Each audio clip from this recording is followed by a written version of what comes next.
ఓం శ్రీ మహాగణాధిపతయే నమః. ఓం పరబ్రహ్మణే నమః. ఓం శ్రీ మాత్రే నమః. కేఎస్ఆర్ తత్వం వాస్తు జ్యోతిషాలయమునకు స్వాగతం. ఈ వీడియోలో వాస్తు క్లాసులో నేను చెప్పిన సిలబస్ లోని ఆయాలు గురించి తెలియజేస్తున్నా. అయితే మనకు 8 దిక్కులకు 8 ఆయాలు తెలియజేసిండ్రు. ఆయం అంటే ఏంటి అంటే, ఆయం అంటే మనకు వచ్చేటటువంటి వచ్చుబడి అంటే రాబడి, లాభం, ఆదాయం, దాని గురించి తెలియజేస్తుంది. అదే విధంగా జీవము అంటే మనం చేసేటటువంటి కర్మలను బట్టి ఏ స్థానంలో ఉంటే మనకు లాభం వస్తుంది, మనకు దానికి సంబంధించిన శక్తి సామర్థ్యం పెరుగుతుంది అనే విషయాన్ని తెలియజేసేటందుకు మనకు ఈ ఆయాల గురించి తెలియజేసిండ్రు. అయితే ఈ ఆయాలు ఎట్లా మనం తెలుసుకోవాలి అంటే, కొలతల ద్వారా ఈ ఆయాలను కనుక్కోవాల్సి ఉంటుంది. అయితే ఆ కొలతలను ఎట్లా చెప్పిండ్రు అన్నది తెలుసుకోవాల్సిన విషయం, చాలా ఇంపార్టెంట్. అయితే ఆ కొలతలను ఎట్లా చెప్పిండ్రు అంటే, పరమాణువు నుంచి మనకు ప్రారంభంగా తెలియజేసిండ్రు. వాటి గురించి చెప్పి తర్వాత ఆయాల గురించి తెలియజేస్తాం. అయితే మనకు చెప్పబడినటువంటి ఈ పరమాణువుల కొలతలో 8 పరమాణువులు ఒక త్రసరేణువుగా, 8 త్రసరేణువులు ఒక రతరేణువుగా, 8 రతరేణువులు ఒక వాలాగ్రముగా, 8 వాలాగ్రాలు ఒక లీక్షగా, 8 లీక్షలు ఒక యూకముగా, 8 యూకలు ఒక యవముగా, 8 యవాలు ఒక అంగుళముగా తెలియజేసిండ్రు. అయితే ఈ అంగుళముకు ఈ యవలే కాకుండా శాలివ్రీహి ధాన్యం కూడా తెలియజేసిండ్రు. శాలివ్రీహి అంటే ఒడ్లు, యవలు అంటే మనకి బార్లీ బియ్యము. అయితే ఈ రెండింటి కొలత ఆధారంగా మనకు శాస్త్రంలో తెలియజేసిండ్రు. ఈ రెండు కూడా చంద్రగ్రహ సంబంధ ధాన్యాలు. అయితే మనకు 3 అంగుళాలు తెలియజేసిండ్రు. ఎట్లా? అధమాంగుళము, మధ్యమాంగుళము, ఉత్తమాంగుళము. అయితే 6 యవల ప్రమాణము, అడ్డం 6 యవల ప్రమాణము అధమాంగుళంగా, 7 యవల ప్రమాణము మధ్యమాంగుళంగా, 8 యవల ప్రమాణము ఉత్తమాంగుళంగా తెలియజేసిండ్రు. అయితే ఈ మధ్యమాంగుళం గాని ఉత్తమాంగుళం గాని దేవాలయాల నిర్మాణంకు లేదా దేవతా విగ్రహాల నిర్మాణంకు ఉపయోగించే విధానం తెలియజేసిండ్రు. ఈ మానవ నివాస గృహాలకు, ఈ 4 వర్ణాల వాళ్ళకు కూడా అధమాంగుళంనే తెలియజేసిండ్రు. దీనినే భారతీయ అంగుళం అని లేదా మానాంగుళం అని చెప్పనేసి అంటారు. ఇది భారతీయ అంగుళము. అయితే దీంట్లో కూడా మళ్ళీ 8 రకాల హస్తభేదాలు తెలియజేసిండ్రు. ఎట్లా అంటే, మనకు 12 భారతీయ అంగుళాలు వచ్చేసి ఒక వితస్తిగా, 2 వితస్తులు వచ్చేసి ఒక హస్తముగా తెలియజేసిండ్రు. అయితే ఈ 24 భారతీయ అంగుళాలతో కూడుకున్నది ఒక హస్తం. అదే విధంగా 25 భారతీయ అంగుళాలతో కూడుకున్నటువంటి హస్తం ఏదైతే ఉందో దాన్ని ప్రజాపత్యముగా, అదే విధంగా 26 భారతీయ అంగుళాలతో కూడుకున్నది ధనుర్ముష్టిగా, 27 భారతీయ అంగుళాలతో కూడుకున్నది చాపాగ్రహంగా, 28 భారతీయ అంగుళాలతో కూడిన హస్తం ప్రాచ్య హస్తంగా, 29 భారతీయ అంగుళాలతో కూడినది వైదేహ హస్తంగా, 30 భారతీయ అంగుళాలతో కూడినది వైపుల్య హస్తంగా, 31 భారతీయ అంగుళాలతో కూడింది ప్రకీర్ణ హస్తంగా. ఇలా మనకు 8 రకాల హస్తభేదాలను తెలియజేయబడింది. సో దిక్కుకు ఒక హస్తభేదం అన్నది గ్రహించాలి. అంటే ఈ విధానాన్ని కూడా సూక్ష్మంగా గ్రహించి మన పెద్దలు తెలియజేయడం అన్నది జరిగింది.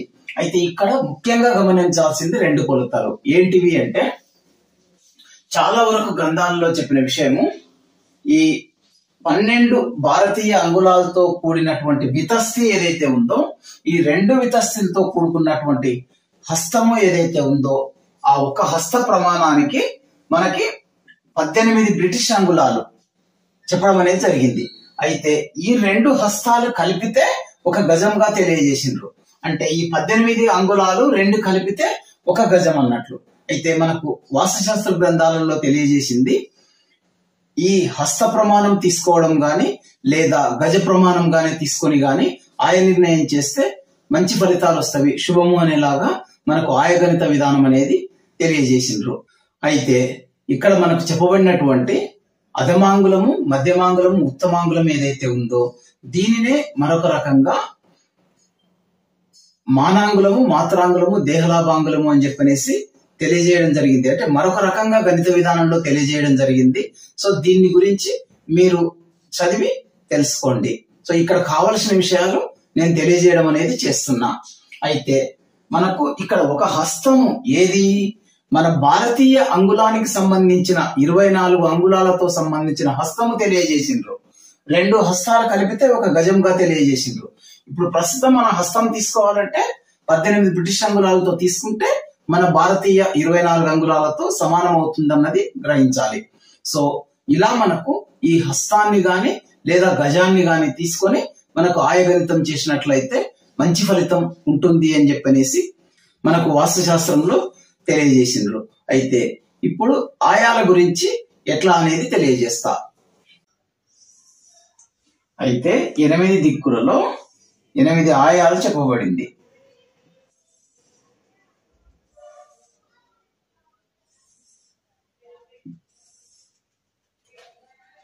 ఇది తూర్పు దిక్కు అనుకుంటే అంటే ఈస్ట్, ఇది వచ్చేసి సౌత్ ఈస్ట్ అంటే ఆగ్నేయం, ఇది వచ్చేసి దక్షిణం అంటే సౌత్, ఇది వచ్చేసి సౌత్ వెస్ట్ అంటే నైరుతి, ఇది వచ్చేసి వెస్ట్ అంటే పడమర, ఇది వచ్చేసి నార్త్ వెస్ట్ అంటే వాయువ్యం, ఇది వచ్చేసి నార్త్ అంటే ఉత్తరం, ఇది వచ్చేసి నార్త్ ఈస్ట్ అంటే ఈశాన్యం.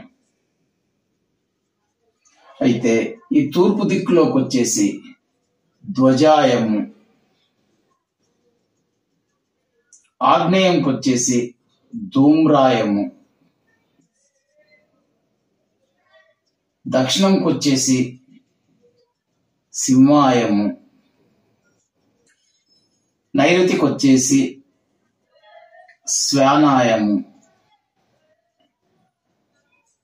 పడమరకు వచ్చేసి వృషభాయము, వాయువ్యంకి వచ్చేసి ఖరాయము, ఉత్తరానికి వచ్చేసి గజాయము, ఈశాన్యంకి వచ్చేసి కాకాయము చెప్పిండ్రు. అయితే ఈ 8 ఆయాలకు స్వరూపాలు వచ్చేసి తూర్పులో పురుష స్వరూపము, అదేవిధంగా ఆగ్నేయంలో పిల్లి ముఖము, ముఖము అంటే స్వరూపము అని, అదేవిధంగా దక్షిణంలో సింహముఖము, అదేవిధంగా నైరుతిలో కుక్కముఖము,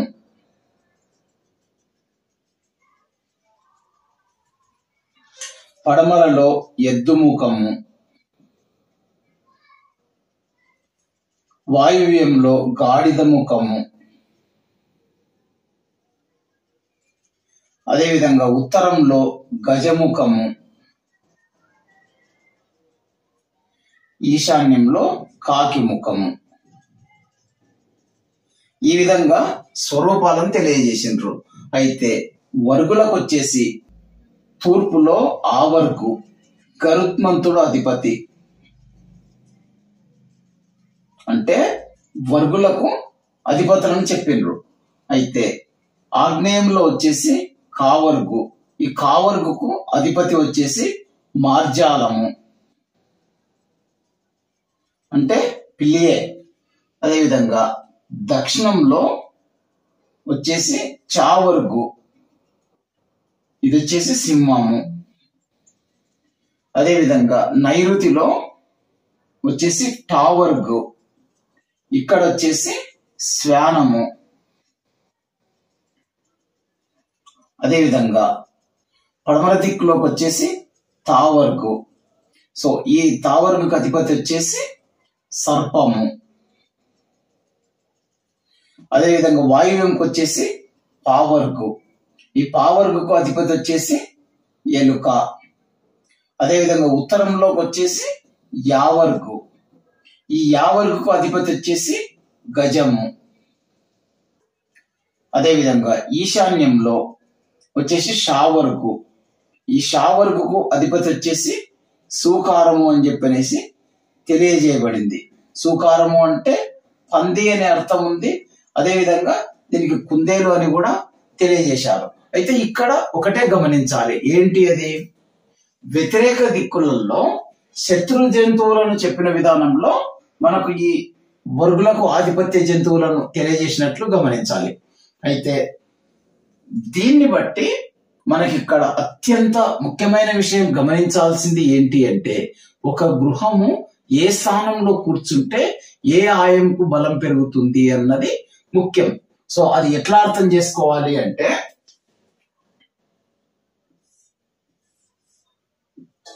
ఉదాహరణ, ఒక స్థలంలో గృహము ఇట్లా పడమర దిశలో గనక చేరినట్లయితే వృషభాయానికి సంబంధించి ఈ గృహానికి బలం చేరిన విధంగా తీసుకోవాలి. అదేవిధంగా ఒక గృహము ఇట్లా నైరుతి భాగంలో చేరినట్లయితే, అంటే పడమరకి దక్షిణానికి సమానమైన కొలత ఉన్నప్పుడు ఆ గృహం నైరుతి భాగంలో చేరినట్లు. సో ఇట్లా ఉన్న గృహానికి ఇది శ్వానాయ గృహంగా తీసుకోవాలి. అదేవిధంగా ఇట్లా దక్షిణంలో గనక గృహం చేరి ఉంటే ఆ గృహం సింహాయ బలం పొంది ఉంటుంది. ఇట్లా ఆగ్నేయంలో గనక గృహం ఉంటే ధూమ్రాయ బలాన్ని పొంది ఉంటుంది. తూర్పులో గనక ఈ గృహం చేరితే ధ్వజాయ బలాన్ని పొంది ఉంటుంది. ఈశాన్యంలో గనక గృహం చేరితే కాకాయ బలాన్ని పొంది ఉంటుంది. ఉత్తరంలో గనక గృహం చేరితే గజాయ బలాన్ని పొంది ఉంటుంది. వాయువ్యంలో గనక గృహం చేరితే కరాయ బలాన్ని పొంది ఉంటుంది. అయితే దీనిని ఎట్లా గమనించాలి అంటే, మనకు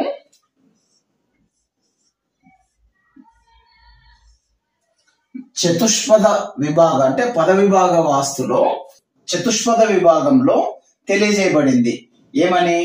ఇది తూర్పు అనుకుంటే ఇది పడమర, ఇది దక్షిణ, ఇది ఉత్తర, ఇది ఈశాన్యము, ఇది ఆగ్నేయము, ఇది నైరుతి, ఇది వాయువ్యము. సేమ్ ఇక్కడ తీసుకున్నట్టు ఇక్కడ దిక్కులను తీసుకున్నప్పుడు ఇది వచ్చేసి ఈశాన్యంలో వచ్చేసి మానుష స్థానంగా, నైరుతిలో వచ్చేసి దైవస్థానంగా, ఆగ్నేయంలో వచ్చేసి యామ్య స్థానంగా, వాయువ్యంలో వచ్చేసి అసుర స్థానంగా తెలియజేయబడింది. అంటే ఇక్కడ దీని ఇంకా గమనించాల్సింది ఏంటంటే, మనకు చతుషష్ఠి పద విభాగంలో గాని, ఏకాశీతి పద విభాగంలో గాని, శతపద విభాగంలో గాని తెలియజేయబడింది. ఏమని? ఆర్యమ, వివస్వాన్, మిత్ర, పృథ్వీధర ఈ స్థానాల గురించి తెలియజేయబడింది. ఈ స్థానాలలో గృహం చేరడం అంటే దాని అర్థం ఏంటి అంటే, గృహము ఇట్లా పడమర దిశలో ఉన్నట్లయితే ఆ గృహం అన్నది మిత్ర స్థానంలో చేరినట్లు. గృహం అన్నది ఇట్లా దక్షిణ స్థానంలో ఉంటే ఆ గృహం అన్నది వివస్వాన్ స్థానంలో ఉన్నట్లు. అట్లా కాకుండా గృహం ఇట్లా తూర్పు దిశలో కనుకుంటే ఆర్యమ స్థానంలో ఆ గృహం ఉన్నట్లు. అదేవిధంగా ఉత్తర దిశలో గనక ఆ గృహం ఉంటే ఆ గృహం వచ్చేసి పృథ్వీధర లేదా భూధర స్థానంలో ఆ గృహం ఉన్నట్లుగా తీసుకోవాలి. అంటే దీన్ని బట్టి ఏమర్థం చేసుకోవాలి? గృహం ఏ స్థానంలో చేరుతుంది అంటే, ఏ ఆయ స్థానంలో గృహం చేరితే ఆ ఆయానికి సంబంధించిన బలం ఆ గృహం పొంది ఉంటుంది అన్నది అర్థం చేసుకోవాలి. అయితే మనకు ఈ తూర్పు దిక్కులో చెప్పబడిన ధ్వజాయం గాని, దక్షిణ దిక్కులో చెప్పబడిన సింహాయం గాని, పడమర దిక్కులో చెప్పబడిన వృషభాయం గాని, ఉత్తర దిక్కులో చెప్పబడిన గజాయం గాని ఈ 4 శుభమైన ఆయాలుగా, అదేవిధంగా ఆగ్నేయం దిక్కుకు చెప్పబడినటువంటి ధూమ్రాయం గాని, లేదా నైరుతికి చెప్పబడినటువంటి శ్వానాయం గాని, లేదా వాయువ్యంకు చెప్పబడినటువంటి కరాయం గాని, లేదా ఈశాన్యంకు చెప్పబడినటువంటి కాకాయం గాని అశుభమైన ఆయాలుగా శాస్త్రంలో తెలియజేయబడింది. కానీ కొన్ని సందర్భాలలో ఆయా వృత్తులు చేసే వాళ్లకు ఆ ఆయాలు కూడా శుభమే అని చెప్పనేసి శాస్త్రంలో తెలియజేయబడింది. మిగతా అంశాలు తర్వాత వీడియోలో తెలియజేస్తా. ఈ వీడియో నచ్చినట్లయితే లైక్ చేయండి, షేర్ చేయండి. మరిన్ని వీడియోల కోసం ఈ ఛానల్ సబ్స్క్రైబ్ చేసుకోండి. సర్వేజన సుఖినో భవంతు. స్వస్తి.